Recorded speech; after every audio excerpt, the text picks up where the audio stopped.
السلام علیکم محترم عزتمنو قدرمنو مسلمانانو ورونو امید لرم چې جوړ او روغ به یاست او د صحت جامې به مو پر تن باندې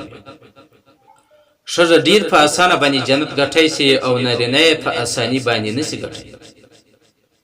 ځکه رسول الله صلی الله علیه وسلم بارک فرمایي بهترینه زنانه هغه ده چې تا هغه ته وګوري او تا خوشحاله کړي او ستا په غیر موجودګي کې د خپل نفس حفاظت وکړي او ستا د مال حفاظت وکړي یعنی ستا د مال حفاظت کوونکی او د خپل نفس حفاظت کوونکی دغه سماوات کې رسول الله صلی الله علیه وسلم بارک دا آیات تلاوت کې الرجال قوامون علی النساء. انس بن مالک رضی الله تعالی عنہ څخه روایت چې رسول الله صلی الله علیه وسلم بارک فرمایي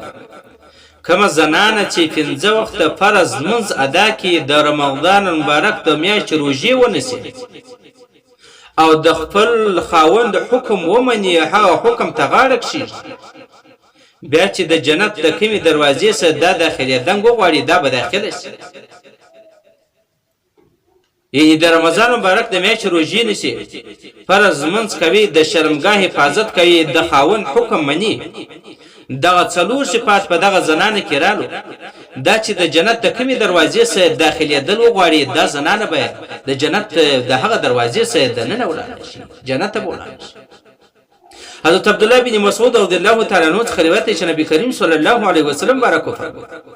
کومه زنانه چې د خپل خاوند کالي پرېمنځي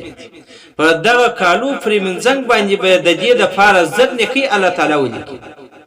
او زر ګناهونه به ور معاف کړي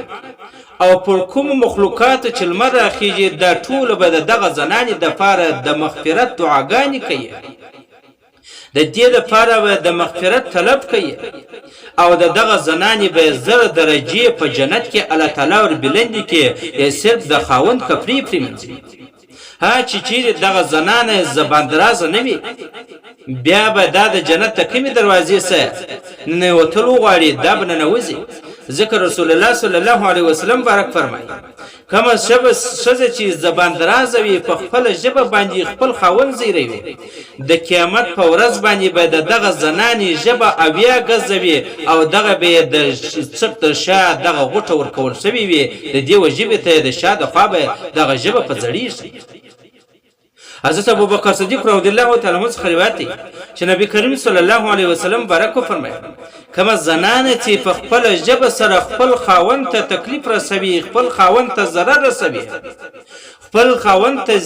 زیاتوب خبرې کوي خپل خاوند سره بد اخلاقی کوي بد چلن ورسره کوي د دغه ښځې باندې د الله تعالی نالت دی د الله تعالی ناراضګي ده د ټوله مخلوق ناراضګي ده او د فرشتو ناراضګي ده پر دغه زنانې باندې چې د دې نه خاوند تنګ دی د دې د ژبې د درازوالي د وجې سره. حضرت عثمان غنی رضی الله تعالی عنہ مبارک فرمایي چې رسول الله صلی الله علیه وسلم مبارک فرمایي کما زنانه چې زباندرازه وي کومه زنانه چې بد اخلاق وي خپل خاوند ته دا خبره وکړي چې په تا کې هیڅ خیر نشته تا هیڅ د خیر کار کړی نه دی د دغه زنانې د اویا کالو د عبادت ثواب الله تعالی ور ختم که چیرې دغه اویا کال عبادت یې دا رقم کړی د شپې پر تهجد پر لمانځه باندې ولاړ د شپې لمونځ کوي او د ورځې روژه وي بیا به هم دغه ټول عبادات الله تعالی ور ختم نو ای مسلمانانو خوندو که چیرې ته دا غواړي چې الله تعالی د ځان راضي کړي او جنت ته داخل شي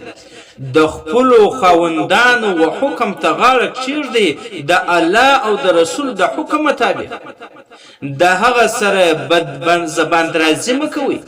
هغه مه زیروئ نو الله به هم درسره راضي وي او الله تعالی رحمتونه به هم در باندې ګوري په دنیا کې به هم کامیابه وي په آخرت کې به هم کامیاب